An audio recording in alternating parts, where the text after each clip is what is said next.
Hey everybody, it's Mike, this old hot rod, and I picked up some really cool old wheels and tires.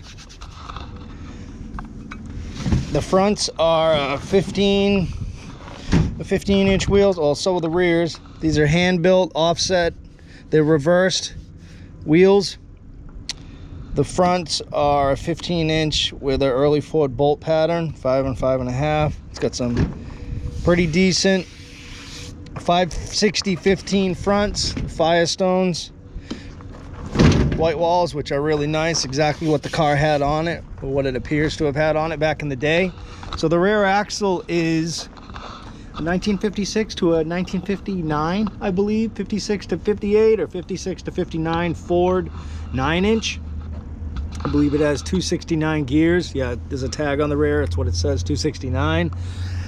This rear axle actually came out of an old hot rod that was built years ago. The car was built by a gentleman named Paul Aldrich. Paul is a very well-known, very respected hot rodder here in Massachusetts. He is an original member of the Rods, who have been a club since the 50s or early 60s. From underneath. The car is a 40 Ford sedan that had a 401 Buick Nailhead installed in it years ago, again from Paul. And the new owner, who just purchased the car recently, is doing some modifications on it, and this rear axle was removed from that car. You can see it's got 36 wishbones that are actually welded to the bottom of the axle. Paul had also at some point, he's obviously modified the ends of the radius rods. I said wishbones, I meant radius rods, apologize. These were welded to some homemade tabs that were fabricated or welded onto the axle tubes. But if you look at the rear spring, Paul at some point, for when he was building that 40 sedan, wanted it sitting lower. He actually heated and bent this old spring, which is just really cool. So this is something that was done back in the day. You see the lower shock mounts here. So this rear axle is going to go into, or underneath I should say, the Blomberg Coupe. I just got a phone call from a friend of mine, Eli English, who owns Traditional Speed and Custom up in Pittsfield, New Hampshire. Eli actually just found a 46 Ford frame also that is underneath the sedan up in Bristol, New Hampshire, which is a little north from him. Price is very reasonable for the frame. Eli looked it over real good, said it's in really good shape, so he's going to let the guy know that I'm interested in that frame, and he's going to kind of just tuck it to the side and hold it for me until I can get up there. It's a little bit of a drive, but at some point I'm sure I'll be taking a ride up to Eli's shop to check out some of the project he's got going on, and I'll just pop up to that gentleman's house and go pick up that chassis. So that means I'll have a full chassis, I'll have the complete rear axle assembly. Everything was working. This was a running, driving car. It was just removed a few days ago, so I know everything's good. The brakes were working, everything was working, functioning. You still see the brake fluid leaking out of the brake line. So I'll have a full chassis for the car, and now I have a full rear axle assembly. I have front and rear front wheels and tires that are good. And I also have early Ford dropped front axle. So gonna probably make a few changes to the car when the mock-up happens, when I'm ready to kind of start doing the mock-up. I'm gonna probably change a few things, kind of bring things up to today's standards, so to speak, but I'm still gonna use the same parts that Bob had used back in the day. I'm just gonna do things just a little differently, because at this point, as far as, you know, I can look at the pictures and I can kind of compare it to today's pictures and the way things are done, and kind of do a mixture of the two, with trying to keep the heritage and the spirit of the car intact, kind of like what I'm doing with the 34. So that's what I had going on this morning. I also went and picked up some parts for the 34. I needed a clutch arm and a throwout bearing. Not a clutch arm, I needed the throwout bearing and some pieces that go to the clutch on the 34, so I can get everything situated and get things lined up and set up on the 34 in regards to the pedal assembly. So My buddy Pete Flavin, who, if you guys have been around the hot rod scene, you've probably heard the name. There's still a lot of hot rodding going on up here in Massachusetts, and we're all kind of connected in one way or another, and we're all out there trying to help one another get our cars built, and, you know, trying to procure these parts that we're all looking for. So big shout out to John Scholes. Thank you for telling me about this rear axle, and then again Chris over at Millworks Hot Rod and Josh at Millworks Hot Rod for helping me load it up into the truck, because I certainly couldn't have done it myself. So yeah, things are already starting to come together for the Blomberg Coupster. I'm gonna get this thing unloaded and kind of go about my day.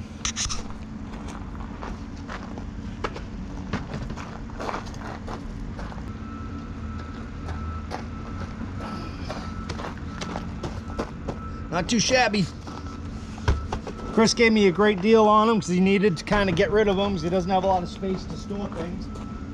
And this is what I was looking for, so it just kind of worked out. I think I'm going to use my chain fall to get this rear axle out of the bed of the truck. The Tornado's Car Club race car that's been down to the Race of Gentlemen a few years in a row. Unfortunately not in 2020 because we all know the event didn't go off.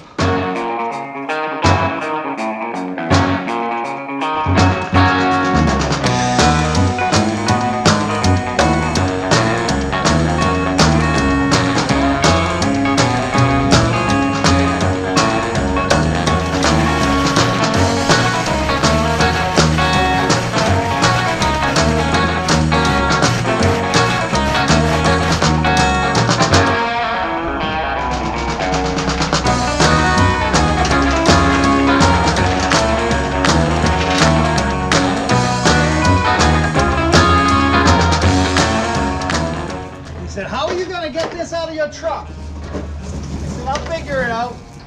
There's always a way.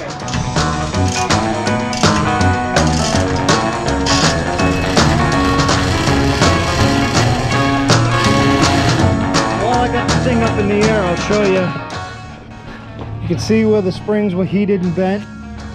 Just gives these old hot rod parts a little extra character. You can see where Paul had welded on the lower shock mounts. This looks like an F1 shock mount he cut and just used the end, welded it right onto the 36 radius rods. You can see where they were shortened here. Same as on this side. So what I'm gonna end up having to do is probably heat these somewhere in here, or cut these and pie cut them like I did on the 34 front and bring them inbound and then mount them on the frame rail, or even closer in the center if I can, maybe somewhere on the center section. So I'm gonna get this lowered down the rest of the way and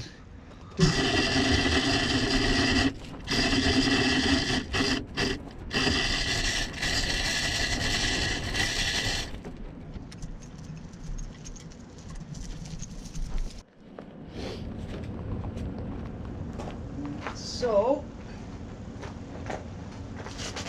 silly Chris Ball had grabbed some rags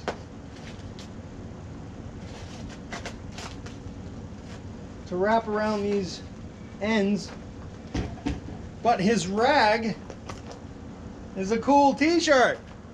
The hell are you thinking, Chris? This is going right in the wash.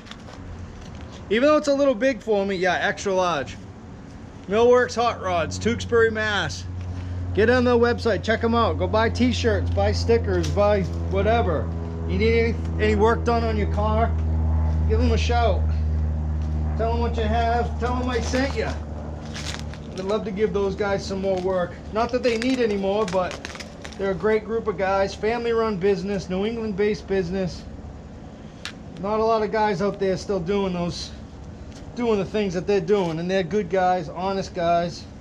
They build a lot of really nice cars, and if you have the ability to support them, get out there and support those guys. We got the equalizer, got the e-brake cable, we got everything here. He said everything was working as it should. They just pulled it out to put a new 9-inch rear axle under it. We're going to build it from scratch. So the tires are in really good shape. I'll show you. See, the tires are in really nice shape.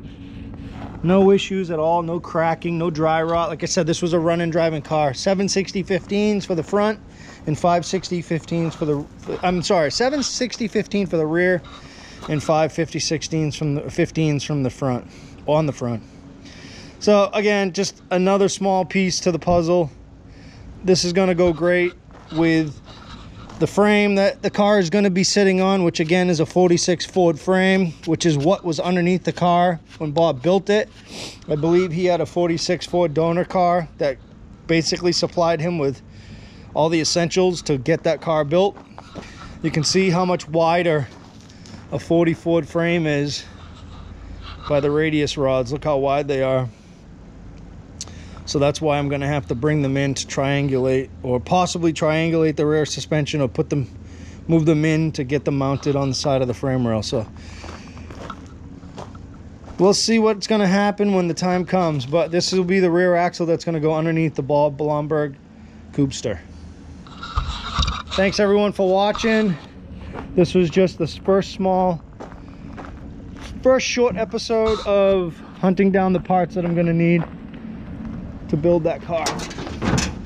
And as a lot of you know that have done this in the past, this is kind of one of the fun things to do, is to be able to get out there, put out some feelers, get in touch with everybody that you know and say, hey, I'm looking for this. And that's kind of how just things come to you. And that's already what's happening here now with the Blomberg Coupe. And the fact that these parts have Massachusetts history is just kind of the caveat to the whole deal. So again, thanks everybody, appreciate it. See you on the next one. Take care, bye-bye.